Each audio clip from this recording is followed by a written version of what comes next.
Hello again, I'm Anna Kalczyńska. Welcome to World Talks, and here we will ask if Polish women should be given exactly the same opportunity of military training as Polish men. The announcement of military training for all adult men in Poland, be it voluntary, sparked a great deal of emotion across the Polish society, dividing it about the very essence of the idea. At the same time, the remark made by Prime Minister Donald Tusk about the war being essentially the domain of men, quote unquote, was met with some criticism, with pundits claiming that the country needs to build resilience, disregarding of the volunteer sex. Our guest, Magdalena Jakubowska, Vice-President of the Publica Foundation, calls for a possibility of training for women as well, with her idea of promoting opinion pieces on the insufficient involvement of women in security matters. Magda has a strong international interest regarding women empowerment in security, which led to NATO's campaign. Hello and good morning, Magdalena. Good to join us. Good morning. Thank you so much Good for being morning. with Great us. to see you. Thank you for picking my article and my thoughts. I think it's a very important topic today. That's right. So let's start with the fundamental question. Why should Polish women be trained? Is the country really in the need for female military personnel? I think the country is in need of any military personnel. We should be aware that we are at the brink of the war. Being at the eastern flank is always poses a threat. So everyone should be somewhat ready. I'm not saying that the military should be equally opened to women and men, but why not? And I guess that everyone wants to have at least some slight education in case there are any threat around. Women should be kind of aware of what the threat is, what are their possibilities, what roles they can take. I think it's the educational process that has to take place, not only about putting everyone to the tank or with guns in their hands. It's all about having this awareness, this idea of what we are talking about, and not only about the simple training as such. Right. You wrote in your paper that, and I quote, women also contribute to national security and their role is vital. There are many misconceptions about it. So what do you mean by that? What would be the role of women in a situation of potential military aggression? Of course, there are many different roles that women can play. Starting from this more traditional, in a sense, way, women can take caretakers roles as medical aides, as those who are there at the battlefields or in military units, taking care of this simple works that are needed in there as well. But also more and more, and women are more educated. They can take any engineering work, any IT specializations. There's a lot of different jobs and skills that can be used in the military. We have to be more aware about that. We have this idea that military is about running with a gun in your hand, but that's not exactly true any longer. Exactly. So how about the demographic dimension of the recruitment? Women, as we know, in Poland, make for about half of the society in the working age. With the population basically shrinking, how important is it to reach to women when building a professional army? So I counted that down, to be honest, and you have some more numbers in the article, but this is so that women in this working age, saying from 18 to 59, 60 years old, are more or less the same in terms of the numbers with men. We have over 15 million of men that the numbers say are in this production age, and every year our demography is shrinking for the next 100,000 people.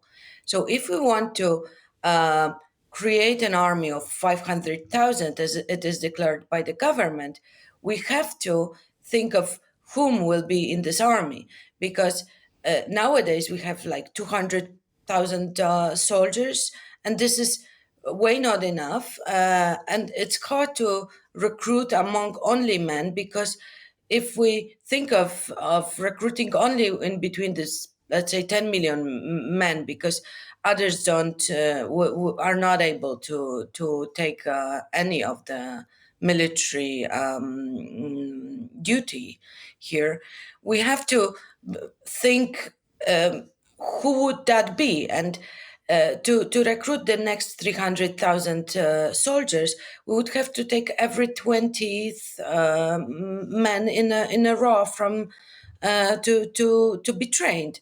So this is a lot without, and it will be lowering down.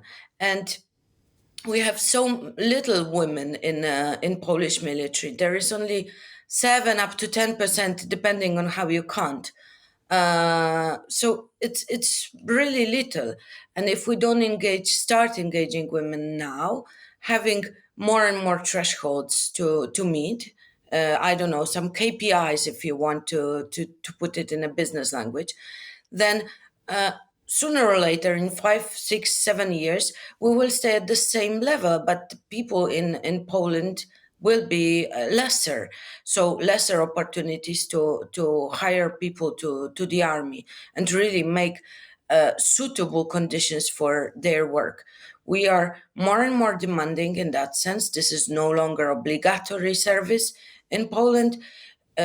People have to have new opportunities in terms of how they are, what work they do in the army, how trained they are, what skills they can gain, what more education they can get, more like a more specialized work that can also be of a dual use in times where when only civilians, non-military skills can be also used. Right, So Magda. So, but please, let's focus for a moment on this percentage of women in the Polish armed forces, because it's very interesting. Where we should look for reasons behind it. How about the mentality here? The patriarchy in the Polish army is well established, and we should say legendary. So, how to overcome this bias? it's legendary. We don't have any women general since ever. There's been only honorary titles after the Second World War, but I mean it's very patriarchic environment. We don't have equal facilities for women. There is not enough understanding of the hierarchy, or no one takes really the risk to do it. The situation is a little better in the police forces, but in the military army as such, the situation is really bad. Women are meet with different treatment, with very bad attitude, also including harassments and so on and so forth. What to do about that? We should be well, again, women should be more aware of what military is, what work is there, what situations they may meet in there. The army should be more open. Such language that has been used when the military trainings were announced, is it spoils everything. Lots of work of different women, different people, really advancing this dialogue of inclusion of women into the military language or area, such as my initiatives or many other colleagues that I can mention, that are into that. There are different organizations that really talk about that women security is also women's world. Everyone has or is potentially prone to security matters. When the war is there, it's not about only those who die in the battlefield, but also those who suffer at homes or are burdened twice more, like women normally are, because they have to, during wartime, they have to take duties of their own, of their husbands, and take care of the family. We saw Ukrainians fleeing away from Ukraine. These were women. These were women who had to, change their life, everything. So war or security aspects are about women as well, and we have to talk about that way more. We have to include some kind of a language into that is not patriarchal, that is equal. And also we have to have more and more programs and discussions also like this one to have this more and more common understanding that military or army or security as such is about everyone, not only men. The debate has just started with Magdalena Jakubowska, Vice-President of the Publica Foundation. Thank you so much, Magda, for joining us this morning. Thank you, my pleasure. And thank you for watching World Talks with me here, Anna Kalczyńska. Please stay tuned to TVP World for more.